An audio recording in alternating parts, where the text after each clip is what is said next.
महाराज की जो बड़े बेटे हैं प्रियव्रत और छोटे भाई हैं उत्तानपाद, इनके वंश की कथा को सुनो। उत्तानपाद राजा की दो रानियां हैं सुनीति और सुरुचि। जाए उत्तानपादस्य सुनीति सुरुचिस्तयो सुरुचि प्रेयसी प्रत्युर नेत्रायत सुतो ध्रुवः।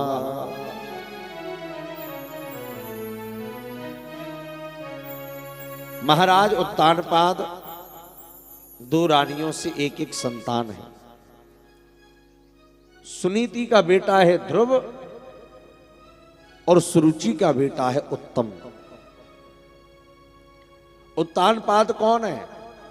उत ऊधौ पादौ यस्य सह उत्तानपादः, जिसके पैर ऊपर सिर नीचे हो वो उत्तानपाद। हम सब भी उत्तानपाद। क्यों? मां के गर्भ में हम सब भी उल्टे ही लटके थे, पैर ऊपर थे सिर नीचे था, तो हम भी उत्तानपाद। दो रानियां हैं इसकी सुनीति और सुरुचि। हम सब के पास भी दो रानियां हैं। एक है बुद्धिमानी जो सुनीति है, और सुरुचि जो है वो है मनमानी। एक बुद्धिमानी एक मनमानी। हम लोग भी क्या करते हैं? मनमानी ज्यादा करते हैं, बुद्धिमानी की बात नहीं मानते। बुद्धि कहती है चलो कथा में चलें, मन कहता है अरे क्या करेंगे कथा में, सो जाओ, तो सो गए। मन की बात जल्दी मान गए, बुद्धि की बात टाल दी। और जब बुद्धि की बात देखा, पिताजी सिंहासन पर बैठे थे, 5 वर्ष की आयु थी, जाकर गोद में बैठ गया।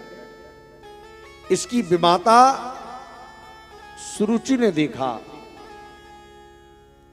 तो विमाता सुरुचि ने कहा इस गोद में क्यों बैठा है? नहीं, मेरे पिता की गोद है इसलिए बैठा हूं। सुरुचि ने गोद से नीचे उतार दिया और कहा कि अगर इस गोद में बैठना है तो जाकर पहले तपस्या कर, और तपस्या करके अगर भगवान मिल जाए तो भगवान से कहना अगला जन्म मेरा सुरुचि के गर्भ से हो जाए। जब मेरे गर्भ से जन्म लेगा तब तू इस सिंहासन पर बैठ पाएगा, इस गोद में बैठ पाएगा। जैसे ही सुरुचि की इस बात को ध्रुव ने सुना कि तपसा आराध्य पुरुषम तस्यैवानुग्रहेण वा, जाकर तपस्या कर और मेरा गर्भ मांग लेना। ध्रुव जी रोते हुए अपनी मां सुनीति के पास आए। सुनीति ने जब ध्रुव जी को रोते हुए देखा, पूछा बेटा बात क्या है? ध्रुव जी ने कुछ नहीं कहा, रोते जा रहे थे, पर साथियों ने कह दिया कि इनकी विमाता ने इन्हें गोद से उतार दिया है और कहा है जंगल में जाकर भजन करो, भगवान मिल जाए तो मेरी गोद मांग लो।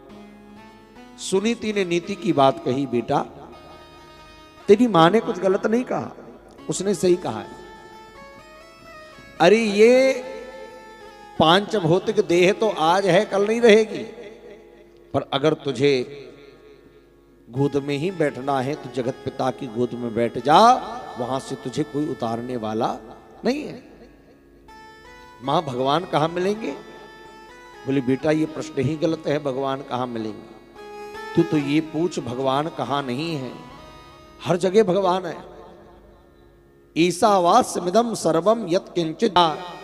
और जैसे ही जंगल में पहुंचा, चारों तरफ देख रहा है, एक सिद्ध संत का दर्शन हो गया। और परमात्मा के मिलन में परमात्मा से पहले कोई महात्मा जरूर मिलता है। महात्मा मिल जाए तो समझ लेना परमात्मा दूर नहीं है,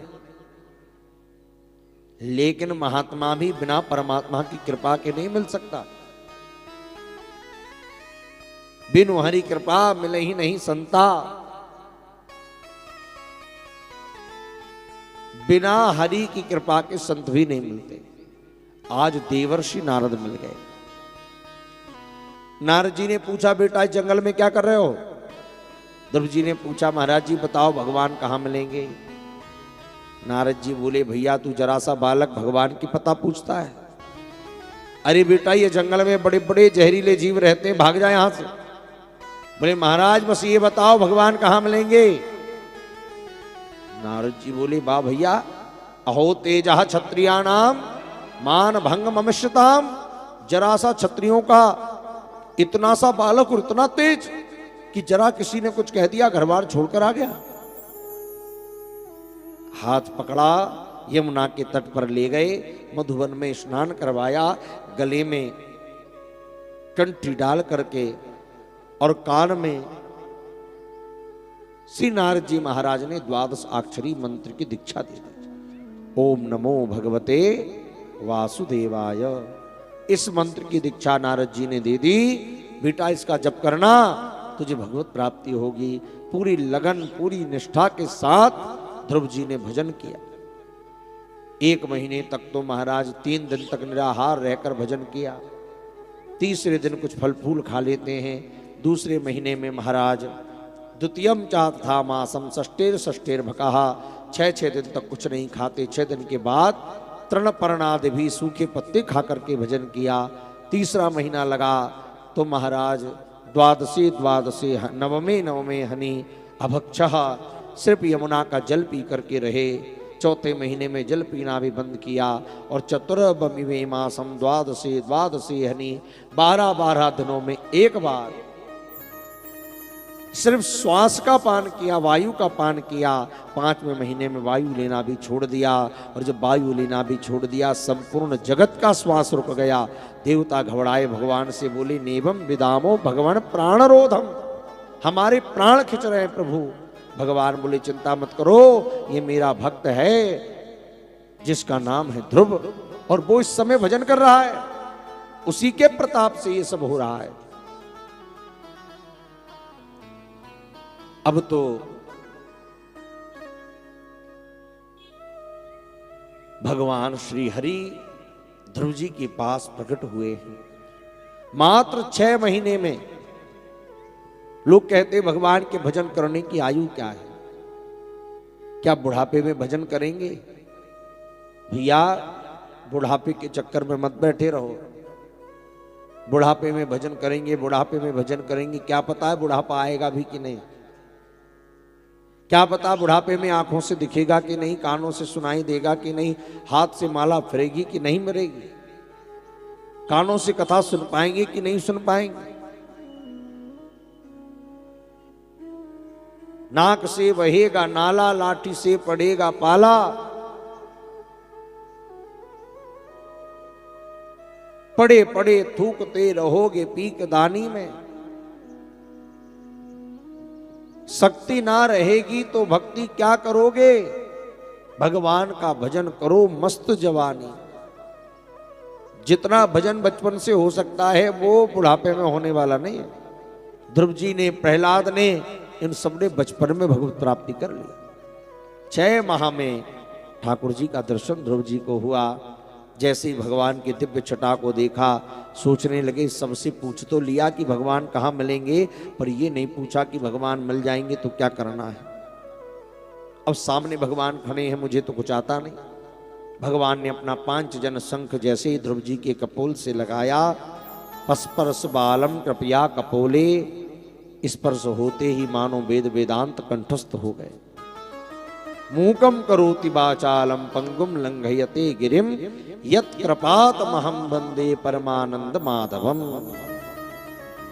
जैसे ही महाराज श्री ध्रुव जी महाराज ने आज 12 मंत्र का जप किया था तो 12 श्लोकों में भगवान की स्तुति गाई। योऽन्तः प्रवेश्य मम वाचमिमां प्रसुप्तां संजीवयत्यखिलशक्तिधरस्वधाम्नम् अन्याश्च हस्तचरणश्रवणत्वगादि प्राणान्नमो भगवते पुरुषाय तुभ्यम्। प्राणा नमो भगवते पुरुषाय तुभ्यं। ध्रुव जी महाराज ने कहा, प्रभु यो अंतः प्रविश्य, आप मेरे अंतःकरण में प्रविष्ट हो गए और मेरी सोई हुई वाणी को आपने जगा दिया। मम वाच मिमाम प्रसुप्ताम। हे प्रभु, आप तो समस्त इंद्रियों के शक्ति प्रदाता। हे नारायण, प्राणान नमो भगवते पुरुषाय तुभ्यम। हे परम पुरुष, मैं आपको प्रणाम करता हूं।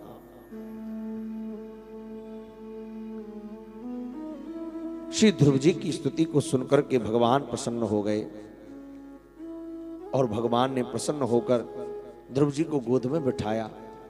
बेटा मांगो, वरम ब्रूहि, वरदान मांगो, क्या मांगना चाहते हो? ध्रुव जी बोले, महाराज अब क्या मांगू? अरे पिता की गोद से मां ने उतारा था, जगत पिता ने गोद में बिठा लिया, अब भगवान से क्या मांगू? जब कुछ नहीं मांगा तो बिन मांगे ही भगवान ने ध्रुव जी को कहा कि जाओ, 36,000 वर्ष तक तुम राज्य करोगे और 36,000 वर्ष तक राज्य करने के बाद सप्तऋषिपुर के ऊपर तुम्हारे लिए अलग से एक लोक का निर्माण होगा जिसका नाम होगा ध्रुव लोक, जहां तुम अचल अमर होकर के विराजमान हो जाओगे। ध्रुव जी ने नहीं मांगा तो इतना मिल गया और देख करके भगवान अंतर ध्यान हो गए।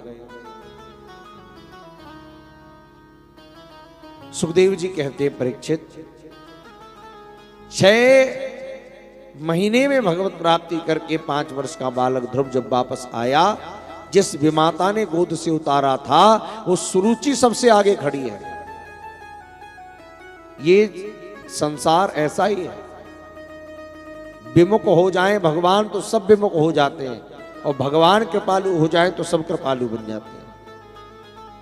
यस प्रसन्नो भगवान गुणन मेत्राधिभिर हरि, जा पर कृपा राम की होई ता पर कृपा देश, सब उस पर कृपा करने लग जाते हैं।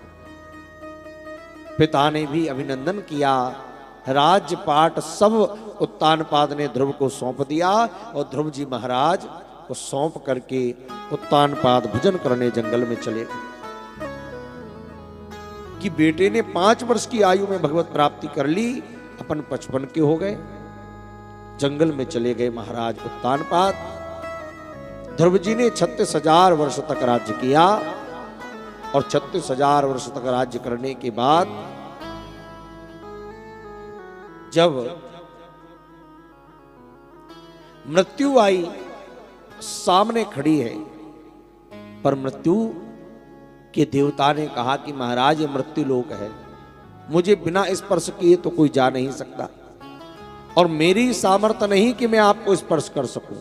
एक काम करिए, आप ही मेरे सिर पर पैर रख करके विमान में बैठे। तो मृत्यो मूर्धनि पदम दत्वा आरूरोहागतम ध्रुवम। ध्रुव जी ने मृत्यु के सिर पर पैर रखा और पैर रख करके विमान में विराजमान हो गए।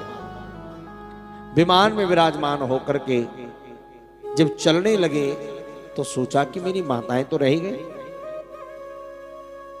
पीछे देखा, आगे देखा, पार्षदों से कहा रुको रुको रुको, मेरी माताएं तो आई नहीं। पार्षदों ने कहा, रे ध्रुव जी आगे देखिए, आपकी माताओं को तो हम पहले ही ले जा रहे हैं, आपको पीछे ले जा रहे हैं। पुरो यनेन गच्छतीम। जब ध्रुव जी ने देखा महाराज, ध्रुव सगलानि जपे हरि नाउ, पावह अचल अनुपम ठाऊ। आज भी ध्रुव जी महाराज अचल हो गए, अमर हो गए। भगवान के भजन जो गाएगा, जैसे गाएगा, भगवान आज आ जाए महाराज। भगवान दूर नहीं है, हमारे पुकारने में देरी है, भगवान के आने में देरी नहीं है। जिस भाव से जो पुकारता है